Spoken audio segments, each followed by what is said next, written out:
Hello future miners, welcome back to our YouTube channel mining mystery. आज के इस video में हम लोग कोल माइन रेगुलेशन 2017 से रिलेटेड कुछ इंपॉर्टेंट एमसीक्यू कवर करने वाले हैं, जिसको कवर करने के बाद आपके आने वाले माइनिंग सरदार, ओवरमैन या डीजीएमएस के एग्जामिनेशन में आपको क्रूशियल हेल्प मिलने वाला है।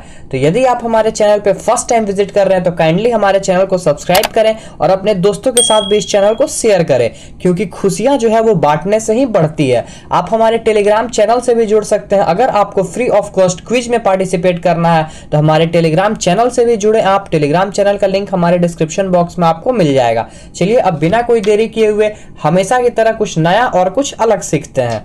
बढ़ते हैं आज के अपने पहले क्वेश्चन की तरफ। पहला क्वेश्चन कोल माइन रेगुलेशन 2017 से रिलेटेड ये है कि minimum which certificate is required to sit for manager certificate examination. यदि आपको किसी भी मैनेजर सर्टिफिकेट एग्जामिनेशन में बैठना है तो मिनिमम आपके पास कौन सा सर्टिफिकेट होना चाहिए?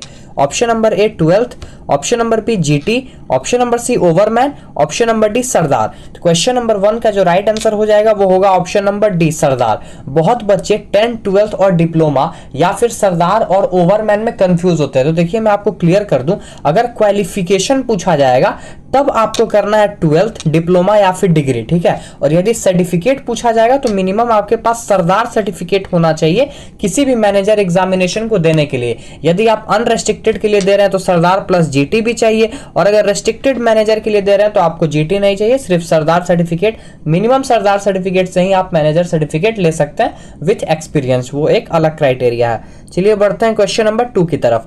क्वेश्चन नंबर 2 है examiners in any BME examination shawl be appointed by. Examiners मतलब कौन हो गए? जो आप लोग बच्चे लोग आप लोग जो एग्जाम देते हैं तो आपके गार्डिंग के लिए जो क्लासरूम में रहते हैं, जो आपका गार्डिंग करते हैं कि कोई बच्चे चीटिंग ना करें, इधर उधर कोई गलत हरकत ना करे, उसको एग्जामिनर्स बोलते हैं। तो बीएमई के किसी भी एग्जामिनेशन के लिए जो एग्जामिनर अपॉइंट होते हैं उनको अपॉइंट कौन करता है? ऑप्शन नंबर ए सीजी मतलब central government, option number B CIM, option number C board, option number D committee. तो क्वेश्चन नंबर 2 का राइट आंसर हो जाएगा ऑप्शन नंबर सी बोर्ड। अपना काम स्वयं करे। बोर्ड का एग्जामिनेशन है तो एग्जामिनर कौन नियुक्त करेगा? बोर्ड ही अपॉइंट करता है, ठीक है। क्वेश्चन नंबर 3 देखते हैं। Which certificate is not required to deliver to manager according to regulation 23 regulation जब आप पढ़िएगा तो उसका टाइटल है certificate to be deliver to manager. Manager को यदि आप एक ओवरमैन है तो आप उस माइंस में एज अ ओवरमैन अपॉइंट हुए हैं तो आपको अपना सर्टिफिकेट जो है वो मैनेजर को सबमिट करना पड़ेगा जब तक के लिए आप उस माइंस में अपॉइंटेड हो, और मैनेजर इसके बदले में आपको एक रिसिप्ट देंगे, और जैसे ही आप उस माइंस से टर्मिनेट होइएगा या फिर अपने आप उसको रेजिग्नेशन दीजिएगा तो आपको वो सर्टिफिकेट फिर से दे दिया जाएगा। तो क्वेश्चन नंबर 3 ये बोलता है कि रेगुलेशन 23 के अनुसार कौन सा सर्टिफिकेट मैनेजर को सबमिट करना जरूरी नहीं है, मतलब वो सर्टिफिकेट होल्डर अपना सर्टिफिकेट मैनेजर के पास जमा नहीं करता है। Option number A sardar certificate, option number B GT certificate, option number C engine driver certificate, option number D surveyor certificate. Question number 3 का राइट आंसर हो जाएगा option number D surveyor certificate. Surveyor certificate holder को अपना submit नहीं करना रहता है। बाकी सरदार सर्टिफिकेट हो, इंजन ड्राइवर सर्टिफिकेट हो, जीटी सर्टिफिकेट हो, ओवरमैन सर्टिफिकेट हो, इन चारों सर्टिफिकेट होल्डर को अपना सर्टिफिकेट मैनेजर के पास सबमिट करना होता है। क्वेश्चन नंबर 4 देखते हैं। Fee for any exchange certificate should be paid according to regulation. किसी भी एक्सचेंज सर्टिफिकेट का एक्सचेंज करने के लिए आपको जो फी पेमेंट करना होगा वो फी किस रेगुलेशन के अकॉर्डिंग आप पेमेंट कीजिएगा? Option number A 20, option number B 19, option number C 23, option number D 24। Question number 4 का राइट आंसर हो जाएगा ऑप्शन नंबर ए 20, जिसमें हम लोग फी के बारे में पढ़ते हैं। बीएमई के रिलेटेड जितना भी सर्टिफिकेट है उसका फी कितना है। 19 में हम लोग पढ़ते हैं नंबर ऑफ अटेम्प्ट आप कितना दे सकते हैं। 23 में जैसा कि मैंने अभी बताया certificate to be delivered to manager, और रेगुलेशन नंबर 24 में हम लोग क्या पढ़ते हैं? सस्पेंशन और cancellation of certificate. Question number 5 देखते हैं। Operator of truck tipper dumper must follow dash. Truck tipper मतलब जो हाईवा होता है जिससे लोडिंग किया जाता है, जिसमें बालू या फिर ओबी वगैरह और बाहर लाया जाता है, उसको टिपर बोलते हैं। आम भाषा में इसको हाईवा भी बोल सकते हैं आप। तो ट्रक टिपर और डंपर जो है वो किस चीज को जरूर से जरूर फॉलो करेंगे अकॉर्डिंग टू रेगुलेशन नंबर 63, ठीक है। Option number A code of practice, option number B transport rule, option number C standard operating procedure, option number D all. Question number 5 का राइट आंसर हो जाएगा option number B transport rule. इसका reference आप regulation number 63 से ले सकते हैं। जो HEMM ऑपरेटर होते हैं वो कोड ऑफ प्रैक्टिस यानी रेगुलेशन नंबर 110 को फॉलो करते हैं, और HEMM ऑपरेटर इसमें कुछ छोड़ के जैसे कि ट्रक टिपर और डंपर ऑपरेटर जो है वो रेगुलेशन नंबर 109 जिसमें ट्रांसपोर्ट रूल मेंशन है उसको फॉलो करते हैं। चलिए बढ़ते हैं क्वेश्चन नंबर 6 की तरफ। क्वेश्चन नंबर 6 है हमारा, if after commencement of a shift any official or competent person has not got his attendance register in attendance record, अगर शिफ्ट के शुरू होने के बाद कोई सा भी ऐसा ऑफिशियल है या फिर कंपिटेंट पर्सन है जो अटेंडेंस रजिस्टर जो मेंटेन होता है रेगुलेशन नंबर 40 के अकॉर्डिंग उसमें अपना जो है वो अटेंडेंस अपना दर्ज नहीं कराया है, तो अटेंडेंस क्लर्क कितने टाइम के अंदर, शिफ्ट स्टार्ट होने के कितने टाइम के अंदर माइन अथॉरिटी को इन्फॉर्म करेंगे। और इस माइन अथॉरिटी में कौन कौन आ जाता है, मैनेजर और असिस्टेंट मैनेजर और shift in charge. Question number A 1 घंटा, सॉरी ऑप्शन नंबर ए 1 घंटा, ऑप्शन नंबर बी 2 घंटा, ऑप्शन नंबर सी फोर्थविथ यानी शिफ्ट चालू होते होते तत्काल, ऑप्शन नंबर डी 3 घंटा। क्वेश्चन नंबर 6 का राइट आंसर हो जाएगा ऑप्शन नंबर बी 2 घंटा। 2 घंटा तक का समय है ऑफिशियल और कंपिटेंट पर्सन के पास, आके अपना रजिस्टर में मेंटेन कर सकते हैं। 2 घंटा तक अगर मेंटेन नहीं किए अटेंडेंस तो अटेंडेंस क्लर्क क्या करेगा, मैनेजर और असिस्टेंट मैनेजर और शिफ्ट इंचार्ज को इसकी जानकारी दे देगा। ठीक है, चलिए बढ़ते हैं क्वेश्चन नंबर 7 की तरफ। क्वेश्चन नंबर 7 है, नो एडोलेसेंट शॉल असेंड या फिर descend in shaft with cage unless accompanied by, accompanied मतलब उनके साथ ये होना चाहिए। कोई भी एडोलेसेंट मतलब क्या हो गया समझिए, जिसका अभी 18 नहीं हुआ है, 18 जिसका एज हो गया है या फिर उससे ज्यादा तो उसको तो हम एडल्ट बोलेंगे। जिन्होंने 18 ईयर्स अभी कंप्लीट नहीं किया उसको एडोलेसेंट बोलेंगे। तो एडोलेसेंट जो है वो कभी भी किसी भी शाफ्ट में केज से या फिर किसी भी मीन से ऊपर नीचे नहीं करेगा जब तक उसके साथ कौन ना हो, एक या एक से अधिक एडल्ट, एक या एक से अधिक एडल्ट फीमेल, 2 या 2 से अधिक एडल्ट, या फिर 1 या 1 से अधिक एडल्ट मेल। यहाँ पे मेल छूट गया है ऑप्शन नंबर डी में। ठीक है, तो क्वेश्चन नंबर 7 का राइट आंसर हो जाएगा ऑप्शन नंबर डी 1 और मोर एडल्ट मेल। ठीक है, फीमेल नहीं, 1 या 1 से अधिक एडल्ट मेल है आपके साथ और आपका 18 साल नहीं कंप्लीट हुआ है तो आप ऊपर शाफ्ट के थ्रू, केज के थ्रू आप नीचे जा सकते हैं, अन्यथा किसी भी कंडीशन में आप नहीं जा सकते। ये हम लोग को कौन बताता है, ये बताता है रेगुलेशन नंबर 91। ठीक है, चलिए बढ़ते हैं क्वेश्चन नंबर 8 की तरफ। Which of this terms are associated with a passage of road that connects to shaft underground, इसमें से कौन सा ऐसा टर्म है जिसका मतलब ये होता है कि अगर एक ये शाफ्ट है और अगर एक ये शाफ्ट है तो एक रोडवे हम लोग अंडरग्राउंड में बनाएंगे जो इन दोनों शाफ्ट को क्या करेगा, कनेक्ट करेगा। कौन सा ऐसा टर्म है, तो ऑप्शन नंबर ए है बाईपास, ऑप्शन नंबर बी है pass by, option number C है connecting passage, option number D none. Question number 8 का राइट आंसर क्या हो जाएगा option number B pass by. इसको हम लोग क्या बोलेंगे, पास बाय, जिसका हाइट क्या होगा 1.8 मीटर से अधिक नहीं होगा और इसका विड्थ क्या होगा आप लोग मुझे कमेंट सेक्शन में जरूर बताइएगा। Question number 8 option B pass by का विड्थ। क्वेश्चन नंबर 9 देखते हैं, except platform provided in ladder in shaft can we provide some other break या फिर इंटरवल, वैसा शाफ्ट जिसमें हम लोग किसके थ्रू, लैडर के थ्रू आना जाना करते हैं। ये ऐसे लैडर बना हुआ है तो इस लैडर में हम लोग एक प्लेटफॉर्म लगाते हैं एज अ ब्रेक। वो प्लेटफॉर्म 9 मीटर से अधिक डिस्टेंस पे नहीं होता है, तो क्या उस प्लेटफॉर्म को छोड़ के उस लैडर में हम लोग और कोई इंटरवल या फिर ब्रेक लगा सकते हैं।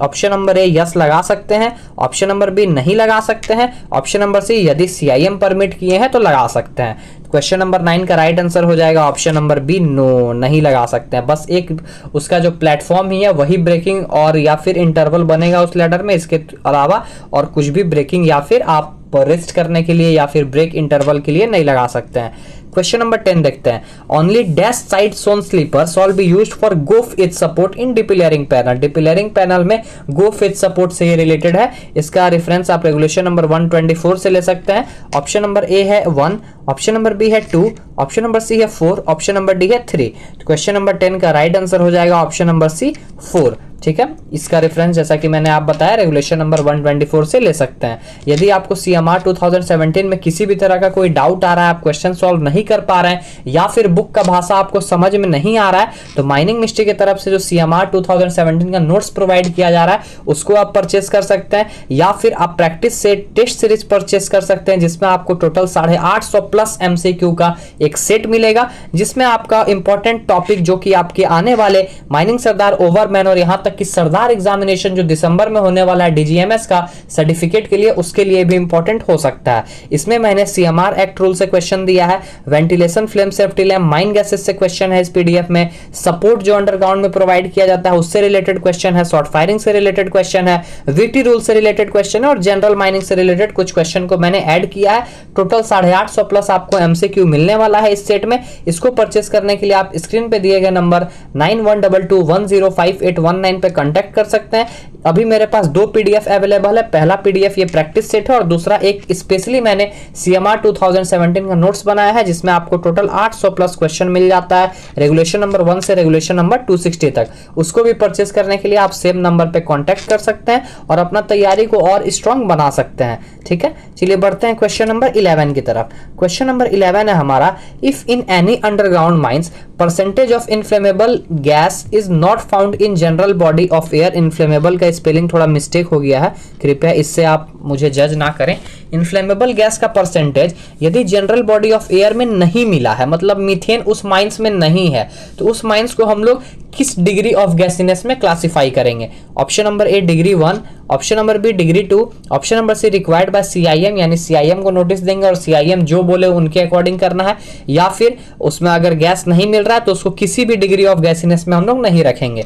ये क्वेश्चन अगर मैं 1965 के पहले पूछता तो इसका आंसर हो जाता ऑप्शन नंबर डी। लेकिन 1965 में जो ढोरी एक्सीडेंट हुआ जिसमें हमारे 268 माइनर्स का बहुत ही दर्दनाक मौत हुआ, 1965 के बाद सारे माइंस आइदर उसमें गैस मिले या फिर ना मिले, सारे माइंस को क्या माना गया? गैसी माइंस माना गया और 3 डिग्री में बांटा गया, डिग्री 1, डिग्री 2, डिग्री 3। तो यदि परसेंटेज ऑफ इन्फ्लेमेबल गैस 0 भी है तो उसको हम लोग किस डिग्री में मानेंगे? अंडरग्राउंड माइंस है तो डिग्री 1। ठीक है, तो क्वेश्चन नंबर 11 का राइट आंसर हो जाएगा option number A. Question number 12 देखते हैं, if the average output of second degree mines exceed 2500 ton. ध्यान से क्वेश्चन देखिएगा, अगर सेकेंड डिग्री माइंस है अंडरग्राउंड में, सेकेंड डिग्री है तो अंडरग्राउंड ही होगा, जिसका प्रोडक्शन जो है वो 2500 टन है, एवरेज आउटपुट जो है 2500 टन से ज्यादा है लेकिन 10,000 टन से कम है, तो उस माइंस का जो वेंटिलेशन ऑफिसर होगा उसका क्वालिफिकेशन क्या होगा? Option number A manager certificate unrestricted, option number B diploma, option number C degree, या फिर option number D any. Production कितना है? 2500 से ज्यादा है और 10,000 से ज्यादा नहीं है, मतलब समझिए एक तरह से कि 10,000 से कम है। ठीक है, तो आप पढ़े होंगे कि सेकेंड और थर्ड डिग्री में जब 10,000 टन से ज्यादा प्रोडक्शन हो जाता है तब हम लोग क्या रखते हैं? मैनेजर सर्टिफिकेट होल्डर रखते हैं एज अ वेंटिलेशन ऑफिसर। ये 2500 का डाटा को आपको ध्यान में नहीं रखना है, इसको मैंने कंफ्यूज करने के लिए दिया है। आपको डाटा क्या ध्यान में रखना है? 10,000। 10,000 से कम है मतलब manager, diploma holder, degree holder, कोई भी वेंटिलेशन ऑफिसर का जो है वो पोस्ट संभाल सकता है। तो क्वेश्चन नंबर 12 का राइट आंसर हो जाएगा ऑप्शन नंबर डी एनी। ठीक है, क्वेश्चन नंबर 13 देखते हैं, if the average output of first degree mines is 17,000 ton per month. अगर ये फर्स्ट डिग्री माइंस है उसका एवरेज आउटपुट जो है वो 17,000 टन पर मंथ है, तो उस माइंस का मिनिमम क्वालिफिकेशन वेंटिलेशन ऑफिसर का क्या होगा? First class manager certificate holder unrestricted, second class manager certificate holder unrestricted, या फिर दोनों में से कोई भी एनी ऑफ द अबव, या फिर option number D diploma. Question number 13 का राइट आंसर हो जाएगा option number C any of the above. इसमें first class second class mention नहीं किया गया, बस मैनेजर सर्टिफिकेट अनरेस्ट्रिक्टेड होना चाहिए। तो क्वेश्चन नंबर 13 का राइट आंसर हो जाएगा ऑप्शन नंबर सी। ठीक है, फर्स्ट डिग्री माइंस रहता और प्रोडक्शन अगर 15,000 तक रहता, 15,000 से ज्यादा नहीं होता, तब हम लोग क्या रखते हैं? डिप्लोमा डिग्री भी इसमें चल सकता था, डिप्लोमा डिग्री और मैनेजर सर्टिफिकेट। क्वेश्चन नंबर 14 देखते हैं, minimum certificate require to set to be as a senior official. Senior official कहलाने के लिए आपके पास मिनिमम कौन सा सर्टिफिकेट होना चाहिए? Option number A manager certificate, option number B overman certificate, option number C सरदार certificate, option number D none. तो क्वेश्चन नंबर 14 का राइट आंसर है option number B overman certificate. ठीक है, यदि आप फील्ड कैंडिडेट हैं और सरदार सर्टिफिकेट आपके पास है तो आप एक सीनियर ऑफिशियल नहीं है, लेकिन आप लोगों ने डिप्लोमा किया है, आपके पास ओवरमैन सर्टिफिकेट है, एज अ ओवरमैन आप अपॉइंटेड है, तो आप एक सीनियर ऑफिशियल के पद पे हैं उस माइंस में। ठीक है, क्वेश्चन नंबर 15 देखते हैं, according to which regulation overman is a senior official. जब आप ऑफिशियल का डेफिनेशन पढ़िएगा रेगुलेशन नंबर 2 में, जिसका टाइटल डेफिनेशन है, उसमें आपको ये दिखेगा कि ओवरमैन एक ऑफिशियल है, लेकिन एक किसी रेगुलेशन में ये मेंशन है कि ओवरमैन क्या है? एक सीनियर ऑफिशियल है, अगर उसके पास ओवरमैन सर्टिफिकेट है। तो ये किस रेगुलेशन का किस रेगुलेशन में मेंशन्ड है? Option number A 35, option number B 33, option number C 2, option number D 47। तो क्वेश्चन नंबर 15 का राइट आंसर हो जाएगा ऑप्शन नंबर ए 35। 35 से ही क्या होता है? सीनियर ऑफिशियल का अपॉइंटमेंट होता है, ठीक है, जिसका मिनिमम क्वालिफिकेशन ओवरमैन सर्टिफिकेट होना चाहिए या फिर मैनेजर सर्टिफिकेट।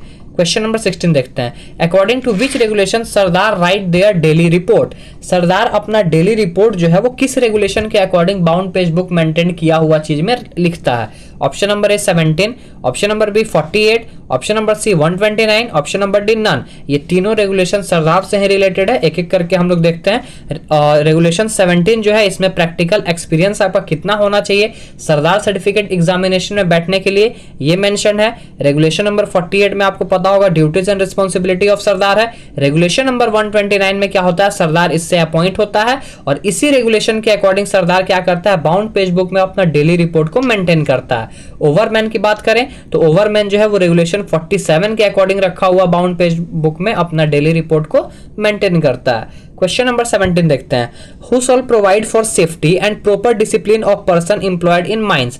माइंस में जितने भी पर्सन एम्प्लॉयड हैं यानी कि कार्यरत हैं उनके सेफ्टी और प्रॉपर डिसिप्लिन का ख्याल कौन रखेगा, कौन प्रोवाइड करेगा?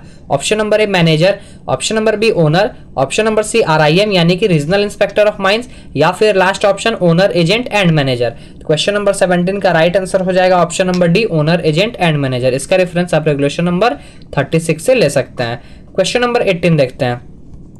Who will do reporting of information and notices specified under Regulation 8 is made to RIM and CIM? RIM और CIM को रेगुलेशन 8 में जो डेंजरस अकरेंस या फिर एक्सीडेंट होता है उससे रिलेटेड जो नोटिस भेजा जाता है उसका रिपोर्टिंग कौन करता है कि सही समय पे पहुंचा या फिर नहीं पहुंचा? Option number A owner, option number B safety officer, option number C manager, option number D agent. Question number 18 का राइट आंसर है ऑप्शन नंबर ए ओनर। ये ओनर की रिस्पॉन्सिबिलिटी है। इसका रेफरेंस आप रेगुलेशन नंबर 37 से ले सकते हैं। क्वेश्चन नंबर 19 देखते हैं। Dash shawl see that person under his charge understand and carry out their respective duties properly? अगर आपको ये स्टेटमेंट CMR के बुक से याद नहीं है तो आपको लगेगा कि ये चारों ऑप्शन जो है वो सही है, लेकिन यहाँ पे आपको एक मोस्ट अप्रोप्रिएट आंसर सेलेक्ट करना है। ये कौन ऐसा पर्सन है जो ये देखेगा कि उनके चार्ज में जितने भी पर्सन हैं उनको क्या है, वो अपने काम को समझ रहे हैं और अच्छे से उसको कर पाने के लिए सक्षम है। Option number A competent person, option number B contractor, option number C safety officer, option number D every officials. Question number 19 का राइट आंसर हो जाएगा option number D every officials. ठीक है, इसका जो रेफरेंस है वो आप रेगुलेशन नंबर 42 से ले सकते हैं। आज का अपना लास्ट क्वेश्चन CMR से रिलेटेड देखते हैं। Minimum qualification for any person to do alteration in ventilation system. Underground mines में वेंटिलेशन सिस्टम से छेड़छाड़ करने के लिए या फिर कोई भी चेंज करने के लिए एक पर्सन का मिनिमम क्वालिफिकेशन क्या होना चाहिए? Accept in emergency. इमरजेंसी में तो क्वालिफिकेशन नहीं देखेंगे, कोई भी कर सकता है, इधर वो कॉम्पिटेंट पर्सन भी क्यों ना हो, लेकिन इमरजेंसी को छोड़ के। ऑप्शन नंबर ए सरदार, option number B manager, option number C overman, option number D GT certificate holder. Question number 20 का राइट आंसर हो जाएगा ऑप्शन नंबर सी ओवरमैन। ठीक है, मिनिमम क्वालिफिकेशन उसका ओवरमैन होना चाहिए तो ही वो वेंटिलेशन सिस्टम में कुछ भी छेड़छाड़ या फिर चेंजेस कर सकता है। आशा करता हूं कि ये 20 क्वेश्चन आपको अच्छा लगा होगा और आप कुछ ना कुछ इससे जरूर सीखे होंगे, और नहीं सीखे तो आपका बखूबी रिवीजन हो गया होगा। ऐसे ही आप माइनिंग मिस्ट्री चैनल पे बने रहें, अपना सपोर्ट बनाए रखें। मिलते हैं अपने नेक्स्ट वीडियो में नेक्स्ट किसी इंटरेस्टिंग टॉपिक के साथ। टिल देन जय हिंद, जय Bharat, take care, keep supporting mining mystery.